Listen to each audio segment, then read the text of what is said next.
Okay, good morning, folks. Welcome back after the break to House Human Services, and I'm just trying to.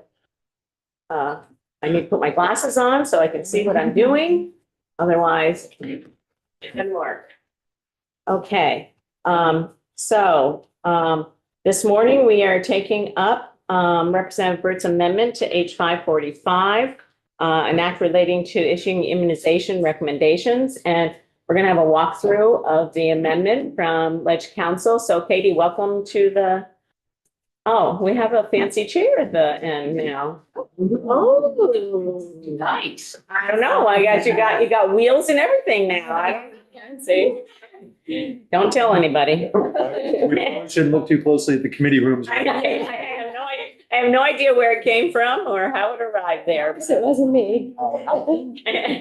Thank you, Katie. Floor is yours. Thank you. Katie McLean, Office of Legislative Counsel. Let me just make sure I'm pulling up the right document. And folks, we have this on our website. Okay. So a week ago when we last met, we looked at the Senate proposal amendment. Did I say Katie McLean, Office of Legislative Counsel? I'm out of practice. I did. Okay. When I was here a week or so ago, we looked at the Senate proposal of amendment that came back. This is an amendment to that Senate proposal of amendment. What is happening here is we are striking out a section C of the Senate proposal of amendment and putting a new subsection C in. Right now, on the screen, what we're looking at, C1, is what is currently subsection C in the bill. So we're just adding a new subdivision to C. And so the new language is all contained in C2. Katie, can I ask you also to pull up the Senate amendment? Yeah. So people can actually see what. Do you want to start there first? I think that just to refresh people's memories, it's been a week and, Yeah, I have it up. Thank you.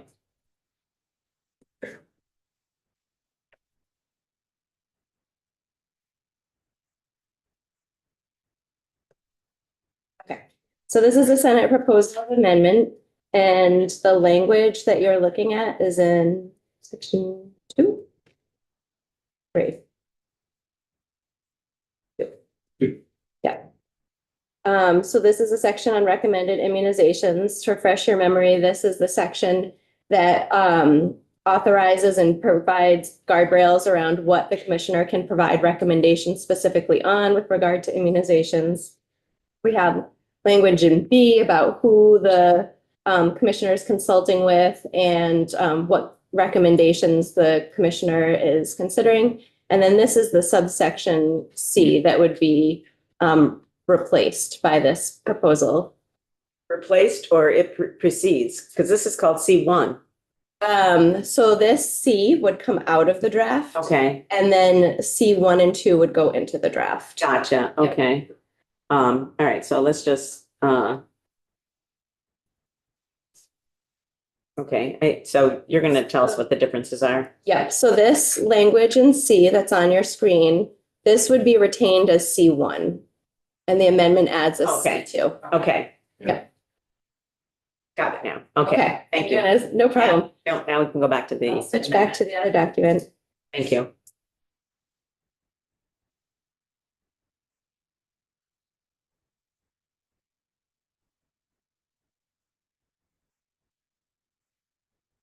Okay. So we'll just look at C2 because that's where the change is. It would add this paragraph that says prior to administering a recommended immunization, a healthcare professional shall provide the patient, or if the patient is a minor, the patient's parent or guardian, with written information disclosing potential harms, risks, and side effects associated with the recommended immunization. The healthcare professional shall obtain written acknowledgement of receipt of the information required by this subdivision from the patient, or the patient is a minor, from the patient's parent or guardian. So this is requiring that prior to administering an immunization, the patient or the parent receives information about the side effects risks, potential harms associated with the recommended immunization. And once that information has been provided, the healthcare professional obtains a written acknowledgement that that information has been passed to the patient or to the parent. Thank you. So one thing I noticed when comparing the previous amendment to this amendment is where the new one says prior to administering, the old one said prior to prescribing, dispensing, or administering. Yep, that's one difference. Okay, so I'm just pointing these out for folks, and let me know if I didn't get them all, Katie. Okay. The other place, a couple other places where on line 15, where it says written information disclosing potential harms, it used to say disclosing all potential harms in the old amendment. And then right after that, after where it says there's a period now that says recommended immunization. And in the previous amendment that we previously considered, and provide disclosure of the healthcare professional's immunity pursuant to subdivision 1 of this subsection. And then right after that, the beginning of the sentence that now reads just the healthcare professional, it used to say prior to administering the recommended immunization, the healthcare professional. Did I get them all? You got them all. Okay. Okay, anybody have any questions for Katie on what the language says? Okay, thank you, Katie, appreciate it. Okay, Representative Burt, welcome back. Thanks for having me again. Of course. Morning. Good morning. For the record, Greg Burt, representative. I'm back again. And as you did a great job of pointing out the differences between this amendment and the previous one. And I did listen to concerns from the last time we met, particularly about the liability part. And we took that out. Let me get started here. So I want to first say I was going to go over the differences and that's already been done, so I don't need to do that. But first of all, I think there's precedent for having written informed consent. When you go to get a vaccine, as it is right now, there's already documentation that has to be done that surrounds the process, reporting what the vaccine is and who it was administered to. So there's already documentation that's done for every visit anyway. There are also already opioid treatments where a written informed consent is already required, and with some Lyme disease treatments that I'm aware of in the state of Vermont, there is written informed consent already required. So it's something that is already done. It's not new. It's obviously, it would be scaling up the degree and the amount of paperwork that would need to be done. But I don't know about you, but just going to the dentist's office, I feel like I get 7 forms I have to fill out every time I go in before I go in to get a cleaning. As much as I'm not a fan of paperwork either, I think it's a small step that is an important one. And I'll go over that more. I think a good example actually happened to my own family this last couple of weeks. My wife went in to get the Hep B shot for my youngest daughter, and they asked if it was okay if the nurse could administer it. And my wife said, sure, that's fine. And she sat down, the nurse came in, and there wasn't a conversation, or there wasn't a question asked, would you like me to talk about the vaccine or the benefits or the risks of the vaccine? And it was a bit rushed, and maybe things were just hectic that morning. But my wife even had to ask the nurse, like, okay, do you have the right vaccine? Or I want to make sure, before we start, that you have the right one. So she checked back with someone else and came back, and sure enough, she had the right one, but it was quite rushed. And my wife was concerned, wanted to make sure, okay, let's make sure we're at least administering the right thing to my daughter here. And she'd already done all the research and was confident in what she was doing. So she didn't need to have that conversation. She didn't request it. But it wasn't part of the process. It wasn't, the nurse didn't ask my wife, would you like to talk about this before we go ahead? And also just the, knowing, okay, we have the right vaccine that's being administered. So I think that example alone to me is enough to say it's a good idea to have a framework to make sure that I would assume that when they have a conversation about the benefits and risks of a vaccine, that they are confident that they're administering the right one, the one that the mother came in or father to have administered to their child. And then it does open up opportunity to have that conversation that I think is very important. I know that it sounds to me like from what I've heard, the main goal with this program is increasing access. And I understand that that's an important goal to have in place. And we don't want to inhibit access. And having this conversation, I think there's a little bit of fear that between the paperwork and between outlining the potential risks or harms of the vaccine might push some people away from having their child or themselves vaccinated. And I think that's an important conversation and an important thing to go over. But I want to give an example briefly, if you don't mind me asking, or giving the example. When I have an apple orchard, as some of you know, with about 12,000 trees, and I didn't start off as an apple farmer. My dad never did anything with apples, so it was a whole new endeavor. So I had to learn it all on my own. And so I went and did a ton of research because I'd never even grown a tree, let alone an apple tree. And Cornell University came to the top of the list for an institution that had a lot of information that was going to be helpful for me. They're pretty much the premier institution for orcharding and pomology in the Northeast. And so they were recommending doing a system called tall spindle, which is a high density planting of apple trees. It gives you a lot higher yields, and it's relatively easy to grow that system. Their main goal was to have them to maximize production per acre and do so with the least amount of input cost. So they had a couple variables, but the main goal was essentially to maximize production per acre. 8 years in, I started to see where that goal didn't create the best outcomes. The narrowness of the rows made it difficult for my workers to get around safely and do work around, picking and equipment. The narrowness of the rows made it so that I would create ruts in the orchard in a wet year, and the ruts would create erosion and soil compaction. So I had to institute all these things that were really expensive to undo the problems that came with trying to make so many apples per acre.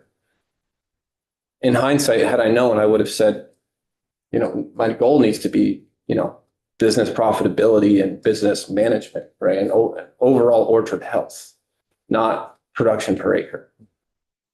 So I want to provide it as an example of institutions can sometimes set goals that I don't think quite align with what the goal needs to be at the end of the day. And I hate to say that, but I definitely saw that firsthand with what I saw with my own orchard. And I've had to undo the mistakes from it. And with an orchard, it's years of, you're looking at a 30 to 40 year investment. It's not something that's like pop up a business and help you make some money and then, go on to something else. I don't think the overall goal should be access with this bill. The overall goal should be overall community health. And that conversation that's had in the doctor's office, I think, is one that is fragile in nature, but is essential. And I want to bring up our state motto, which is freedom and unity. And I think it is such a beautiful motto because it does encapsulate what it looks like to live together as of people of the state of Vermont. People come to get immunized on their own volition. And if our goal is overall community health, which is going to include rate of vaccination and access, it has to be coupled with making sure that those parents that bring in their children or themselves to be vaccinated are given all the information that they should be given about the risks, because as much as it is about their own health, we all know that we're asking people to do this for everyone's sake. And so that's where the unity part comes in, where, my wife brought in our daughter for a Hep B shot, not just for my daughter, but because we know that we need to do it for everyone else's kids. But if my daughter were to be harmed by that, I'd at least want to know that we knew all the risks going into it and have that consolation that it was our decision, that we volunteered ourselves for that.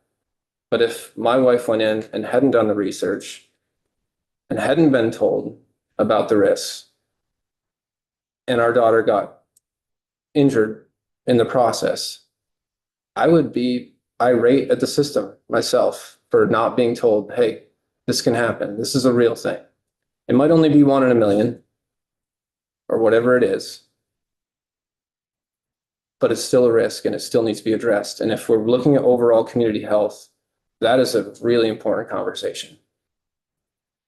Because if you don't have that, if it is 1 in a million even, and the circle of people that surrounds us, there's a good chance that someone is going to know someone who is harmed eventually. And I'm really afraid of the breakdown of trust over time that can, and I think is happening, because I think there used to be a stronger sense of folks voluntarily being willing to put themselves out there for the sake of the community. That's not there as much anymore.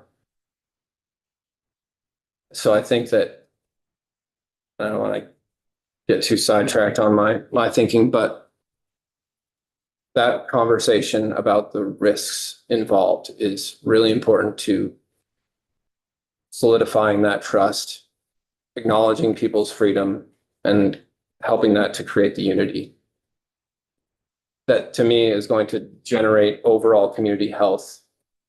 And if we ignore that and we solely look at access and we sacrifice those conversations about risk for the sake of access, we're over time going to hurt our community health. So I think you got to couple the two together, and this amendment, I think, does that appropriately. I don't think it's over the top to ask for a piece of paper that makes sure that people got that information. I would have loved to have had that for the sake of my wife. I'm glad that she is informed on her own, but I don't want to see that happen to other folks. And I think that's all I have. Thank you, Representative Burt. I was going to ask if I could, after someone else spoke, if I would be given the opportunity for rebuttal. No, this is your opportunity to speak to the committee. I appreciate it. Thank you. But let me just see if anybody has any questions. Yeah, go ahead, Representative Bishop. Thank you for coming back to the committee this morning. We've received emails from folks who have opinions to share on both sides of the issue related to your amendment. And some of that information includes reference to the federal requirements of providing information. The vaccine information statements are required. It was shared with us to be given, and there's state laws already in place regarding informed consent. Can you share with me your thinking on why approach it through amendment with new requirements rather than enforcement on existing requirements? Sure. Well, so it's really just adding the requirement that there's written receipt that it happened, right? And like I said, outlined earlier, there's already that already takes place with Lyme disease treatments and certain opioid treatments. So we do that already. Somebody decided at some point that that was important to do those things. I think it's important to do for this. I think the informed consent that's in Title 18 and 12, it's, it doesn't go far enough in my mind to make sure that that information actually is given. Does that answer all of your question, or is there another one in there? Can I just ask, that was actually a question I was going to ask as well. Representative Burr, I don't actually think you Okay. did answer the question. Sure. So the question was, why not, why is your approach this versus amending existing statute to require written consent? For every treatment or Yeah. specifically for immunization? Yeah, I'm just trying to, I will say I'm having a hard time conflating opioid treatment, which we know is highly addictive substance, to immunizations for, vaccines for certain diseases. That it's not the same thing. Sure, I'm not trying to compare them in terms of the treatments themselves. I'm just trying to make the point that In some cases. written receipt is required for other. Yeah, yeah, and I think that's based upon the knowledge that we have, particularly now, about the addictive qualities of Yes. opioids. Understood, yes. I think the Lyme disease treatment. I don't know as much about it. Is a little bit, maybe a little bit better example in terms of Yeah. aligning a little bit closer. But and in terms of just written receipt, I when I go to Tractor Supply as a farmer, I have to sign that I'm, immune from sales tax for, purchasing a $10 item. They have, and it's fast and they report it and it's not a big deal. So I feel like if they can do it, it's quite easy to do if there's a system in place. It would just prevent things like what happened to my wife 2 weeks ago. And I don't know how often that happens, but I was surprised when it happened to ourselves. So. Thank you. Other questions for this witness? Thank you, Representative Burt. Thanks. Thanks. Okay,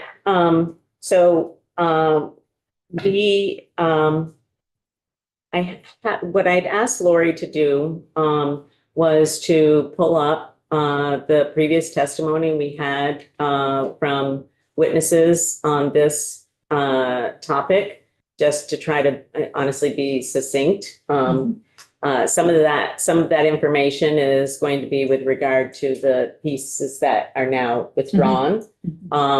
But would people find that helpful? It was from January 22, I think, January 22nd. Would people find that helpful? Or we also have representatives from the health department and the physicians here as well. Who aren't scheduled for testimony, but I'm sure they'd be more than happy to get in the witness here. I wanted to make one comment Yeah. where I don't think it's not about testimony, it's about a misunderstanding of Yeah. what the bill, you kind of repeated reference to the point of the bill is about increasing access.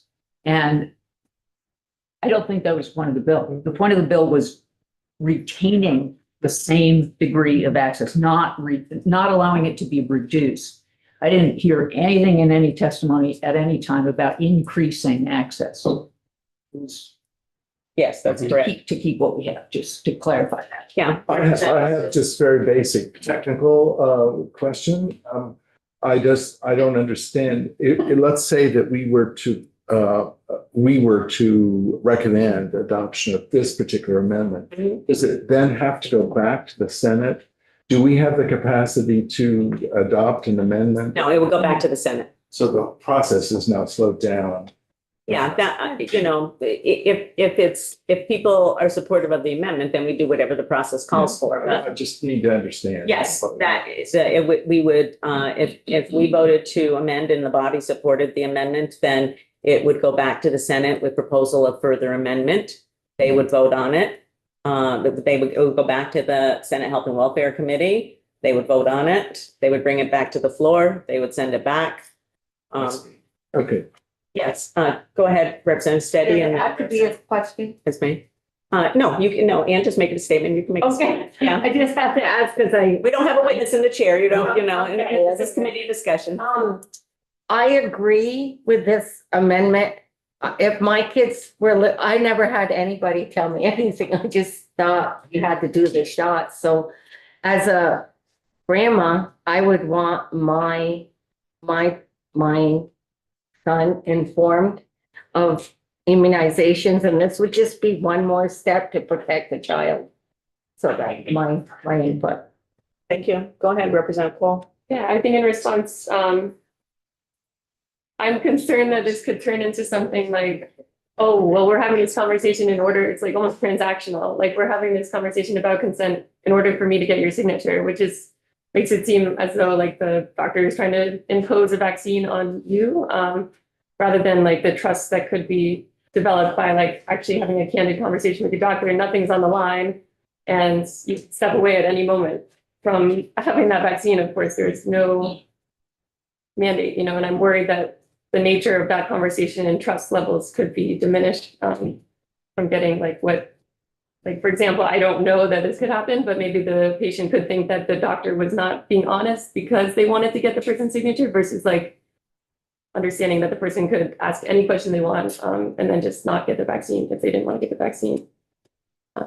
That's kind of where I stand.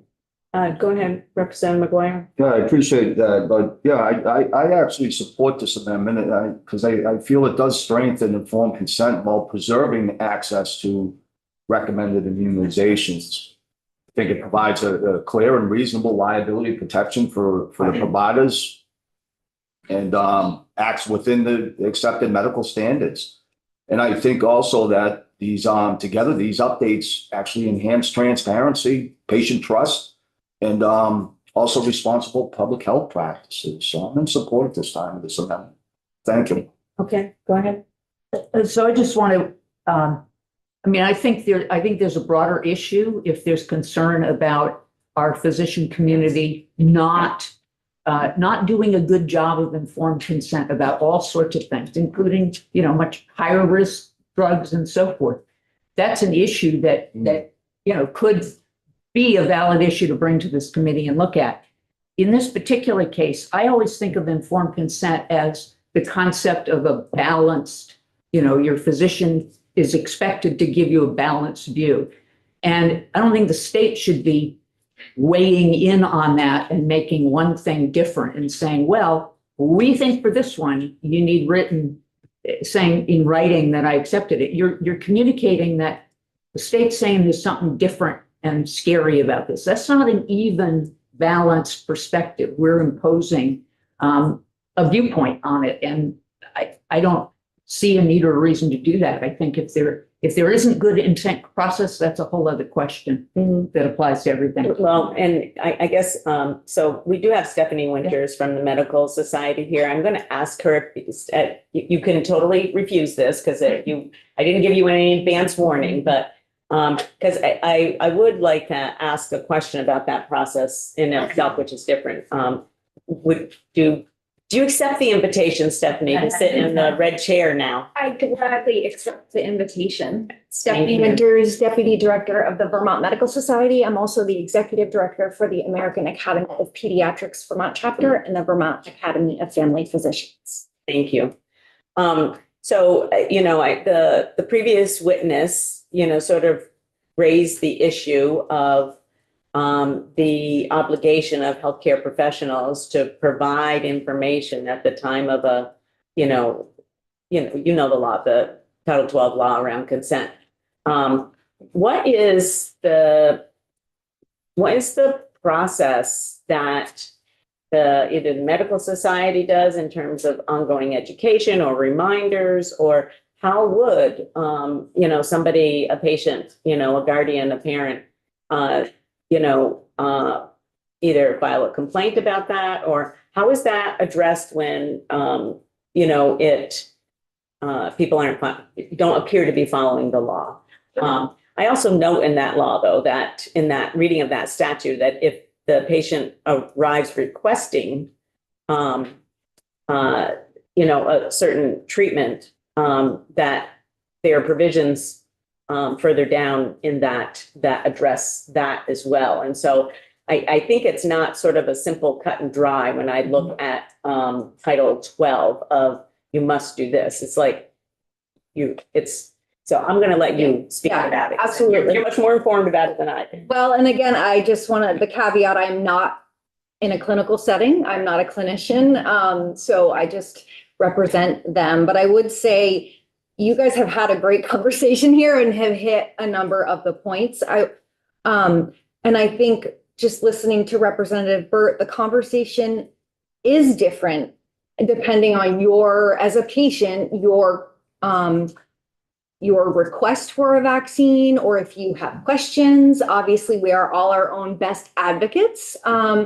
But federal law does require the vaccine information sheet that goes over all of the most common risks, benefits to the vaccine, and then your practitioner asks if you have questions. If you don't, you're well informed, then that may end the conversation about that. They give you the vaccine and you leave. If you have a question or you have more of a conversation, or it's part of a broader appointment where you may not have come in for that vaccine, but I was in the other day for my well visit, and they asked if I wanted my COVID and flu, or if I'd had my COVID and flu vaccines. And we had a conversation about that and the timing and if it was worth it. And then, I made that decision with my practitioner. And so I think, the conversation is one that's free flowing and should allow for that kind of conversation and discussion. If a patient or a caregiver does not feel like that conversation has happened and they don't think the appropriate informed consent was given, they should contact the Board of Medical Practice, or, I would say they should have a conversation with their practitioner office first and say, I really feel like I didn't get that informed consent. Why? I don't feel like my questions were answered. How can we help that? If things are not resolved, there is a process through the licensing agencies. So for MDs and PAs, it's through the Board of Medical Practice. For APRNs and DOs, Doctors of Osteopathic Medicine, it's through the Office of Professional Regulation. So there are venues if you don't feel like you're getting that adequately. What I will say is, one, it's federal law. Two, informed consent is written into our Vermont statute, not specifically calling out vaccines, but informed consent for healthcare. So it is written into it. It's also in the ethical guidelines for practicing medicine. And again, informed consent is a different conversation for each patient because every patient is individual and has different needs, different questions, different concerns. So I would just say that we would be concerned about this amendment. I think, one, anytime you have a sign off, it amplifies hesitancy, as Representative Donahue talked about, calling this out as something riskier than anything else. The informed consent for opioid, I think, as Representative Wood noted, is very different. And for Lyme disease, that is also a controversial topic. That is informed consent. It is not signed informed consent in Vermont law. It is just informed consent. But there is medical controversy over long-term chronic Lyme treatment. And there are differing opinions. And that is why the Vermont legislature decided to put that informed consent in. Because there were people who felt like they were not being treated for their long-term or chronic Lyme, and some in the medical community feeling like the treatments that were out there were not science-based. So that is why that's in there, and that is very different as well. And then I would also call out, and I did send you all an email, but the administrative burden that this would put on a practice while also hurting the public health of our community members. So that is where we would ask you not to support this amendment, and happy to answer further questions. Excuse me. Thank you, Stephanie. Questions from committee members? Yes, go ahead. So I'm reading your email you sent out yesterday, and there's a lot more to it for transparency. There's more than just you not wanting it. I think that it's important that people be informed. And I was quite concerned with your email yesterday. Thank you. Any other questions? Okay. Thank you. Thank you, Stephanie. Okay, are people ready to vote on the amendment? Okay, I would entertain a motion to find the, how did we do it last time, Dan? No. I would make a motion to find it unfavorable. Unfavorable, okay.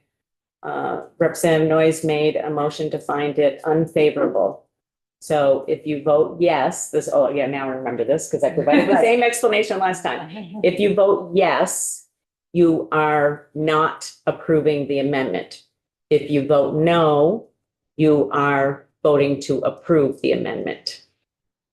Everybody clear on what yes and no means? The opposite in this case? Okay. All right, thank you. Any further discussion? Okay, the clerk should call the roll, please. Representative Bishop, Yes. Representative Cole. Yes. Representative Donahue, Yes. Representative Easties, Yes. Representative Garfano, Yes. Representative McGuire, No. Representative McGill, Yes. Representative Nielsen, Representative Noyes, yes. Representative Steady, No. Representative Wood. Yes. So 9-0, 9-2-1, No. 9-8-2-1. 8. Sorry.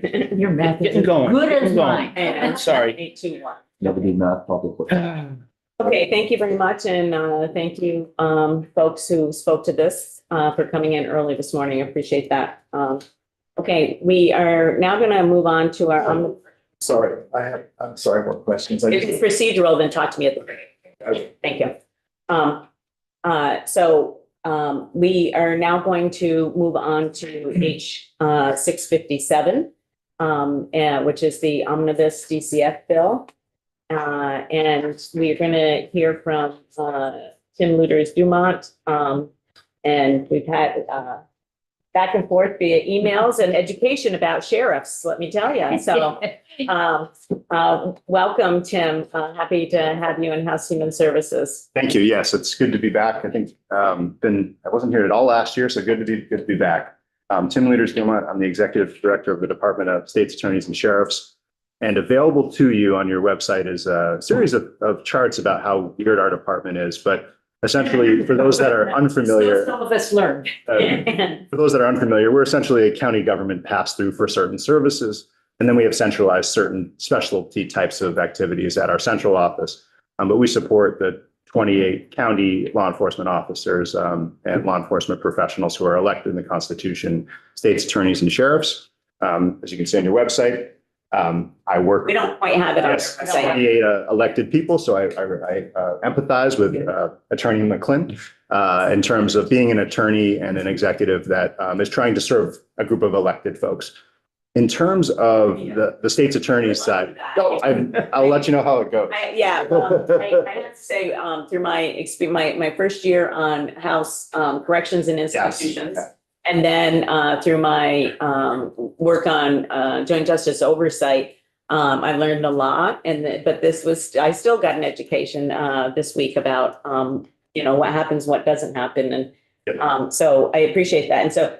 Members, this is in particular, this testimony is regarding the transport of youth in DCF custody. And what we're learning is that there's kind of layers to that. And it's done by several different entities, including elected sheriffs, but also including non-elected sheriffs and private providers. And there's probably more, but thank you. Lori is posting the chart. Okay, thank you. And basically, I actually was able to get some of the numbers that we could get. And so most of the work that the transport staff do. There are 25 state employees that work for me, and I allocate them to certain sheriffs. There are certain sheriffs right now that don't have the law enforcement certification. They don't have any of our state employees. Our state employees are only working for certified law enforcement sheriffs, and they work for me. They can be fired, hired, and disciplined by me, but for their law enforcement supervision, we have them situated in local sheriff's departments. We have 25 FTEs.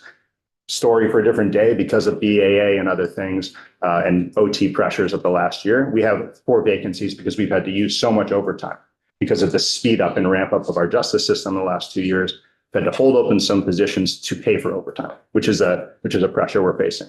Last year, we Are those employees, state employees, are they classified as sheriffs? Are they actual sheriffs? They are classified as, there's a great Supreme Court decision that decided all of this in Ray elections a number of years ago. They are state employees who are commissioned to be deputy sheriffs, sworn in as deputy sheriffs, but they are state employees that work for our department, actually the central office technically.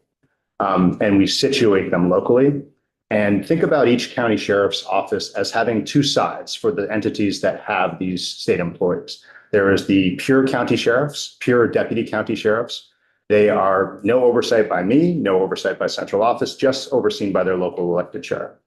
Then for those offices, for example, like Washington County, everyone knows Sheriff Poulin has provided some support here. They've always had transport deputies here. He's a former transport deputy. Those folks are co-supervised by myself and the sheriff. Their state employee supervision, their hiring and firing is by me. If there's any union issues or labor issues, that's handled by myself. In terms of him carrying a gun, he or she carrying a gun, their vest, all of that, the local sheriff. And they subsidize the state of Vermont by providing the car, the car insurance, all of that. We pay the salary, benefits, and all of the HR for those local state transport deputies. But the law enforcement, gun carrying, level 3 certification, oversight is through the local sheriff. So it's a bit odd. It's very odd, actually. But we do our best to have the 2 worlds collide and meet on a lot of overlap in a good way.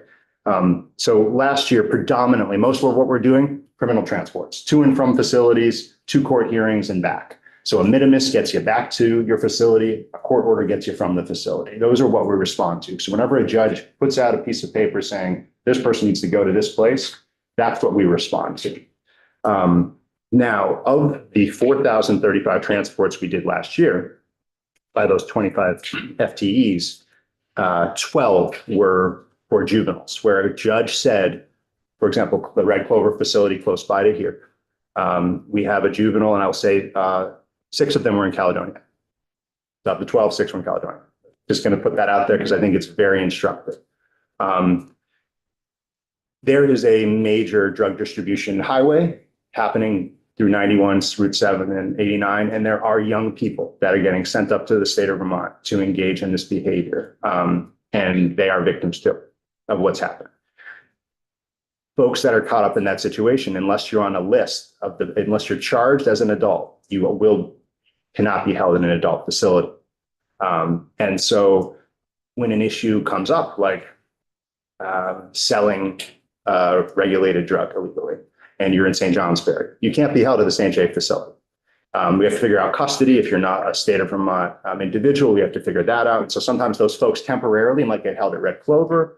And if they've been brought to a court and the judge says, we need a place for them to go, that's where we've stepped in and we've done 12 of our 4,035 transports were juvenile orders. The vast majority of movement of juveniles is through a contract. The AHS executes with most of the sheriffs. And so I have zero information about that, which I think is probably the bulk of interactions between law enforcement and juveniles in vehicles is probably through that contract. The sheriffs also have a contract with DMH for moving individuals. And if you think about the 2 categories, if a judge orders it, that's us. If it's through this contract, that's the AHS private contracts with the sheriffs.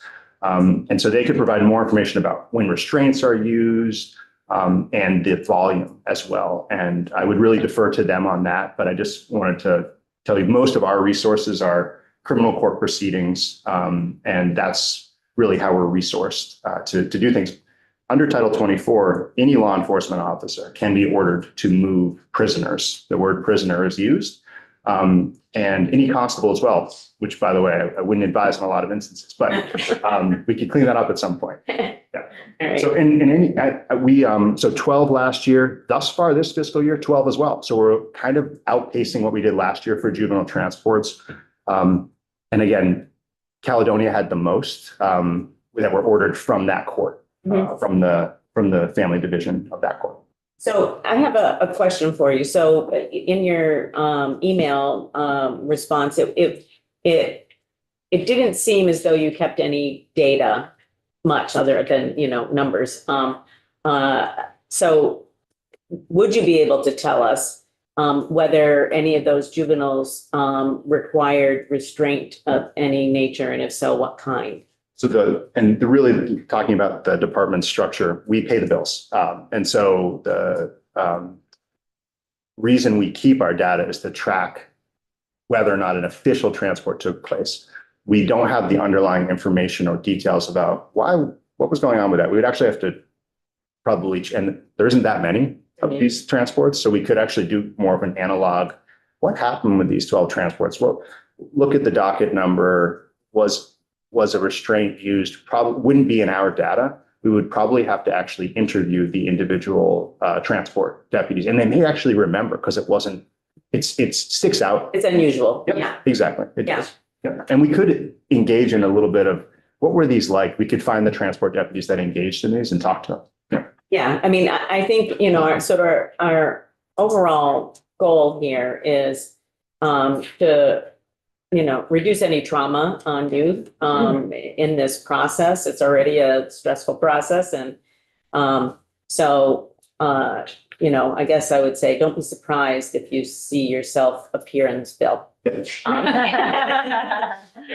Never a surprise. Representative Bishop, did you have a question? I just wanted to confirm the 12 so far this year, we're talking about state fiscal year. Correct. I mean, FY 26, last fiscal full year, FY 25, we did 12, and this year so far we've done 12. I just want to make sure that wasn't calendar year, because that would be a. Yeah. That's right. Congrats. No, fiscal year, thank you. Okay, Representative Donahue and then Noyce. It sounds to me as if that becomes an individual judgment by the sheriff as to what kind of transport's needed. So once upon a time, there was sort of if the sheriff was asked to do it, the assumption is it needs secure, shackles, et cetera. Yeah, so with respect to the court-ordered transports, right? A lot has gone, for lack of a better, a lot's gone wrong, probably at that point, in terms of the engagement with the system to the point where an official order is someone's already being custodialized in some manner.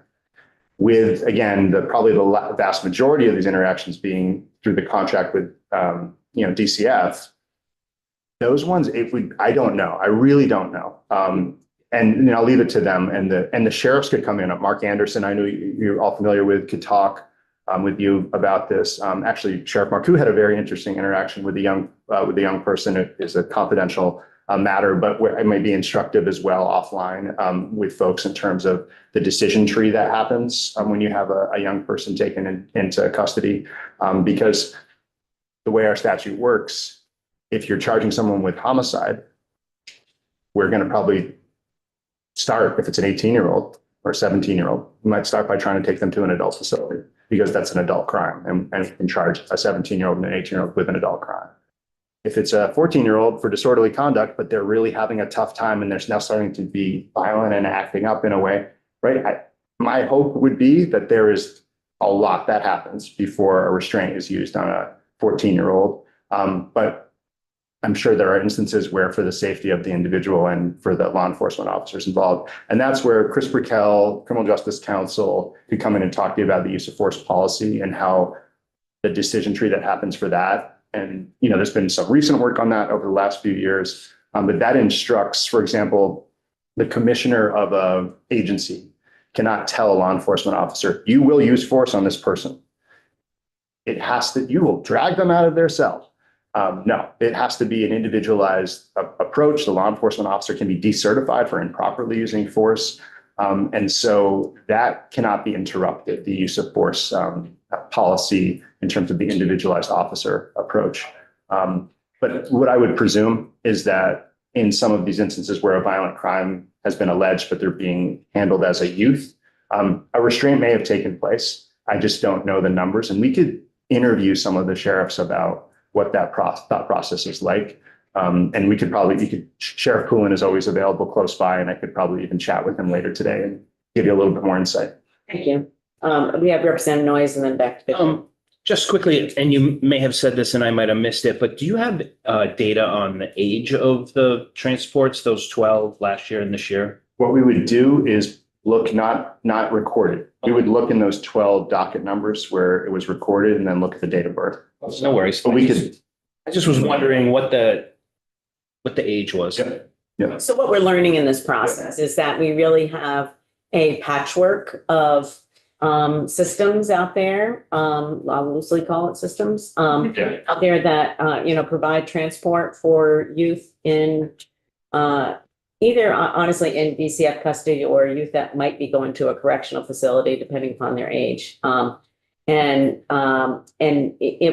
been pretty difficult for us to get data on how many youth and under what conditions, essentially, were they restrained in any way, or, what was some sort of basic data. So I think that, and we're also wanting to provide some consistency in state statute. So some parts of statute were modified previously, but not all parts. And so, and they really, in our view, policy wise, we don't see a difference of needing to have one part of the statute for one group of individuals, youth, be different than another group of youth. So we're wanting to, to fix those kinds of things as well. And Title 24 290B says basically everything you need to know about why our state employees that work for me are engaged. And it's a simple sentence, although there is a missing comma, which we'll talk with Katie about at some point, but it's never interrupted actual practice. But full-time state transport deputies whose primary responsibility is transportation of prisoners, those are adult prisoners, persons with a mental condition or psychiatric disability, or juveniles being transported to court or to a court-ordered facility. So that's the universe that we live in, and 90.3% is the juveniles of our numbers last year. So less than 1% of all of our transports were for juveniles. Shows the ramp up of our justice system. Actually, in some ways, it might have been a larger percentage in prior years, but we have a lot of adult detainees right now, and every detainee is presumed innocent, and that's our number one priority. I should mention here, I was nearly held in contempt by a judge because of my emphasis on prisoners being the emphasis of our program. I think everyone needs to be on deck to move people who are being detained, and we have 600 adults being detained right now. So they're all presumed innocent. So any delay for them is inappropriate. And when we are doing civil transports and family division transports where there are different liberty interests, I have always been a proponent of our people with due process rights that are attaching and presumption of innocence are the most important thing.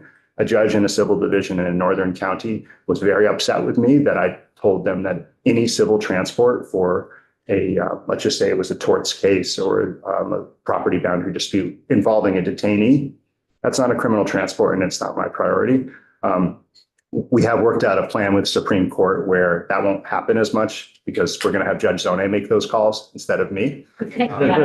So I can now officially ask Judge Zone to intervene where there's a conflict, where our resources are limited, and whether it's a family case, because I think, in my opinion, these 12 juveniles, that's also a really important area for transportation, and it's only less than a percentage. But when we have weight of the evidence hearing for a homicide case and a status conference and a merits hearing, they're both important.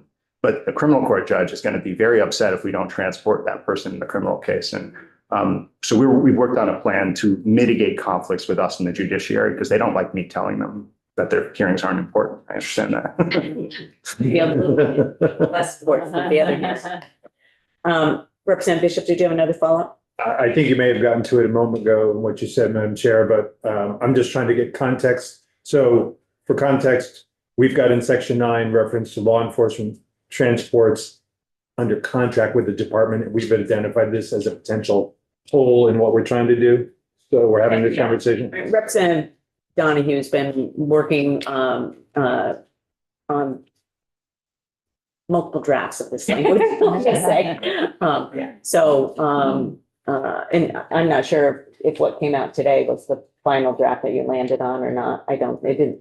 Well, it's final pending testimony and Yeah. wordsmithing and all Yeah, that. So but there's that's the concept. In terms of the bulk of what I presume are the largest volume of movement of young people, you Yeah. would want to maybe put in statute certain data metrics that you'd like to see from, the agency Yeah. regarding what those look like. And then we could also, you could mirror that for us for the smaller number. But, if you are transporting a juvenile, and I'll talk with the sheriffs under the state program, please indicate when you notify the central office whether a restraint is used, that sort of thing. And then we can come back with juvenile restraint used, yes, no, something like that. Yeah, I think that one of the things that, these youth, although interesting. I think in one level, sort of, I was having a thought, I was saying that, we've kind of put the onus of responsibility on the Department for Children and Families. But when I think about a 17 or 18-year-old, those are not necessarily going to be under DCF jurisdiction. Well, and I will just say, if we were transporting a 17 or 18-year-old to or from a facility for an adult crime, that would be counted as an adult transport because we're charging them as an adult, and it would not be counted in that 12. In the 12. Correct. Yeah. So the Big 14, everyone aware this used to be a Big 12, now it's Big 14. Yeah. It's this list of crimes, so you can charge people who are younger than 18 with adult crimes. And most of them are right or around 18. And then sometimes it bounces to the family division, goes opaque, and then sometimes comes back, sometimes doesn't. But the initial transport may have been counted as an adult transport. Yeah. Yep. Okay, that's fair to understand. Thank you. Any other questions for this witness? Thank you, Tim, for coming to serve. Good to see you as well. Always around if you need anything. Always happy to talk about transport. Appreciate it very much. Thank you. Thank you. Yeah, We do have from earlier, we have a breakdown of sheriff's secure transports for DCF kids, which I can send to Lori to post. yeah, I think that would be a good idea. Yes, so that'll we be can post helpful. That'd be great. So the latest version of 657 is just posted this morning, right, Lori? That's me. Oh, yes, sorry. Will be posted. I just gave Lori permission to do that. And so we will also take that up this afternoon with witnesses this afternoon from the youth side of youth services and advocacy. I just want to sort of review the schedule of what we're anticipating this week. I mean, I know you can all read it, but we on the pre-K, you'll see we're taking a lot of testimony on pre-K. We are going to be downstairs, right, Lori? In room 10 this tomorrow afternoon for pre-K because it's also early childhood day in the legislature. So I was told that it might be a good idea to move us to a little bit larger room because there'd probably be a lot of people in attendance at that hearing. On the good news side, we have a little bit of extra time. We can take a few days next week in order to sort of finalize whatever we end up doing on pre-K. Because the education, sort of the big education bill, this pre-K stuff is going to go into the big education bill. And they have had discussions with the Senate and the House and given us a little bit of extra time on the education bill. So that's good news for us because that means we just have 657 as well as our homelessness bill to get out. So there will be a new draft of the homelessness bill. I don't know, Katie is working on it. So I can't tell you exactly when it'll be available, hopefully by tomorrow morning. In the meantime, because of the time issues, I've asked Eric and Jubilee to sit with me and to go through all of the feedback that we've received in writing from, everybody around that bill, and to go through and because honestly, what we will be doing is then making recommendations to you, and so you would see it in a new draft. And we're doing that because honestly, we just don't have time to go through in full committee fashion, because I think you all recognize that we tend to talk a lot about, we can spend an hour on one piece of information, and we're going to need to move faster than that. So you'll see a new draft of a bill. And then, as I said, Eric and Jubilee and I will go over all of the feedback. I'm saying this out loud because I want you to know that it's not like we're not going to consider, and certainly as you have read the feedback that has been coming in writing, if you have a question about a particular thing that we don't cover, I want you to certainly bring that up during our discussion. Or if you disagree with a recommendation that we'll make. So just wanted you to know that. The bill is going to be a long bill. I'm just warning you. It's probably going to be, by the time it's done, upwards of 40 pages easily. So just, be forewarned about that.